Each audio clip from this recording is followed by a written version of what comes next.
Hello friends, मैं विजय कुमार पटेल आप सभी का बात आईएएस एकेडमी के इस यूट्यूब लाइव सेशन में स्वागत करता हूं। आज हम लोग जानेंगे मुख्य चुनाव आयुक्त के बारे में, जो कि हाल ही में अभी भारत के मुख्य चुनाव आयुक्त नियुक्त हुए हैं और क्यों चर्चा में है। नई चयन प्रक्रिया के तहत इन सभी चीज़ों को वन बाय वन हम लोग डिस्कस करते हुए चले जाएंगे। तो चलिए बात आईएएस एकेडमी के इस यूट्यूब लाइव सेशन से जितना जल्दी हो सके जुड़िए। जैसा कि हमने बात किया मुख्य चुनाव आयुक्त के बारे में, तो हाल ही में है ना ज्ञानेश कुमार को देश के मुख्य निर्वाचन आयुक्त के रूप में नियुक्त किया गया है ना। मुख्य चुनाव आयुक्त, मुख्य निर्वाचन आयुक्त के रूप में नियुक्त किया गया है।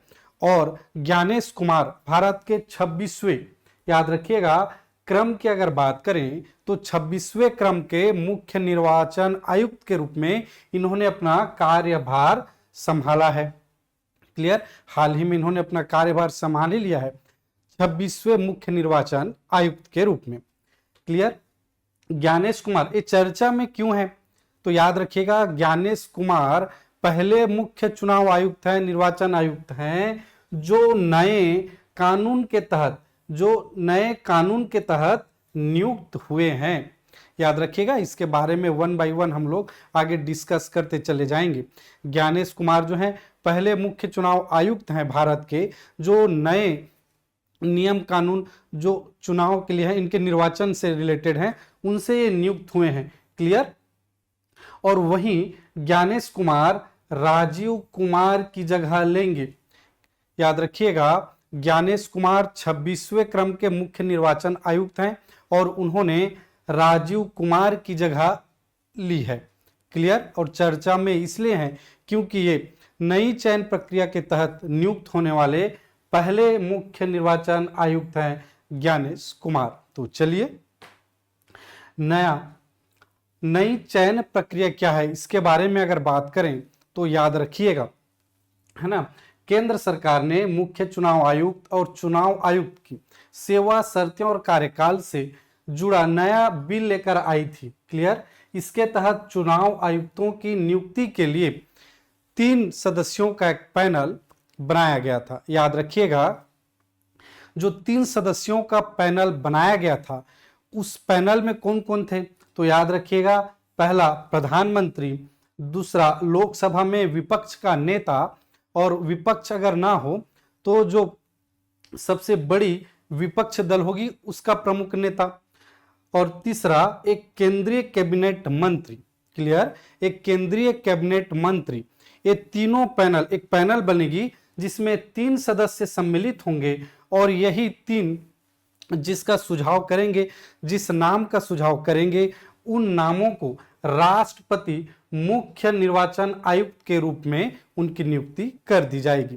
तो इससे पहले ये जाने कि जो नाम का सुझाव होगा, ये जो 3 सदस्यों का जो पैनल बनेगा उसे कौन सौंपेगी, तो याद रखिएगा इसके लिए आगे अगर बढ़ें तो इसके लिए खोज समिति बनेगी। क्या बनेगी? खोज समिति बनाई जाएगी और इस खोज समिति की अध्यक्षता कैबिनेट सचिव करेंगे। याद रखिएगा, एक खोज समिति होगी और इस खोज समिति की अध्यक्षता कैबिनेट सचिव करेंगे।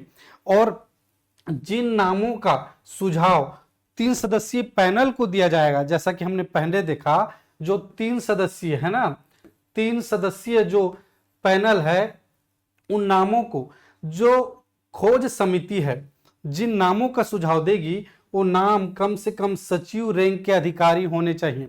सचिव रैंक के अधिकारी होने चाहिए जिसका सुझाव 3 सदस्यीय पैनल को दिया जाएगा, जिसमें हमने बात की थी कि कौन कौन होगा, प्रधानमंत्री, लोकसभा में विपक्ष का नेता और एक केंद्रीय कैबिनेट मंत्री। और इसी के अंतर्गत जितने भी 3, 4, 5 जो भी नाम दिया जाए उनको सुझाव के अंतर्गत इन सदस्यों में अंतर्गत राष्ट्रपति इसकी नियुक्ति कर दी जाएगी, राष्ट्रपति के द्वारा कर दी जाएगी। क्लियर, तो जो नई चयन प्रक्रिया है उसके अंतर्गत अगर बात करें तो वेतन संबंधित, तो वेतन कैबिनेट सचिव के बराबर होगा, ऐसी बात कही गई है। वहीं पुरानी की अगर बात करें तो वेतन सुप्रीम कोर्ट के न्यायाधीश के बराबर थी। वहीं कार्यकाल की अगर बात करें तो 6 वर्ष और 65 जो पहले कंप्लीट हो जाए, जो जैसा है पहले उसमें कोई बदलाव नहीं किया गया है। तो इस तरह से खोज समिति अध्यक्षता कैबिनेट सचिव करेंगे और जिन नामों का सुझाव दिया जाएगा वो सचिव रैंक के अधिकारी होंगे। क्लियर। तो इस तरह से एक नई चयन प्रक्रिया है। पूर्ववर्ती चयन प्रक्रिया के बारे में अगर बात करें तो पूर्ववर्ती चयन प्रक्रिया के अंतर्गत आप देखेंगे कि भारत के संविधान में अनुच्छेद 324 के अंतर्गत आर्टिकल 324 के अंतर्गत राष्ट्रपति चुनाव आयुक्त और मुख्य चुनाव आयुक्तों की नियुक्ति करते थे। इसके लिए कोई नियम कानून ठोस रूप से नहीं था और इसी क्रम में 1991 में 1991 में एक कानून बनाया गया था जिसके अंतर्गत चुनाव आयुक्त और मुख्य चुनाव आयुक्तों की नियुक्ति प्रधानमंत्री और मंत्री परिषद की सलाह से राष्ट्रपति करेंगे। क्लियर। 1991 में कानून बनाया गया था जिसके अंतर्गत प्रधानमंत्री और मंत्री परिषद की सलाह से राष्ट्रपति किनकी नियुक्ति करेंगे? चुनाव आयुक्त और मुख्य चुनाव आयुक्तों की। तो इसमें अगर देखें तो प्रमुख रूप से कार्यपालिका ही प्रमुख है जो इसकी चुनाव प्रक्रिया मुख्य चुनाव आयुक्तों की नियुक्ति के बारे में देख रही है। तो इसी से संबंधित एक वाद था जिसकी अगर बात करें अनूप बर्नवाल बनाम भारत संघवाद। क्लियर। अनूप बर्नवाल बनाम भारत संघ मामला था जिसके अंतर्गत सुप्रीम कोर्ट ने कहा कि संसद एक ऐसा नियम कानून बनाए चुनाव आयुक्तों की नियुक्ति के लिए, मुख्य चुनाव आयुक्त की नियुक्ति के लिए, और जब तक संसद ऐसा नियम कानून नहीं बना पाती है तो सुप्रीम कोर्ट खुद ही एक सुझाव दे देती है जिसमें 3 सदस्यीय पैनल था जिसमें प्रधानमंत्री को, लोकसभा में विपक्ष के नेता को और चीफ जस्टिस ऑफ इंडिया को सम्मिलित किया गया था।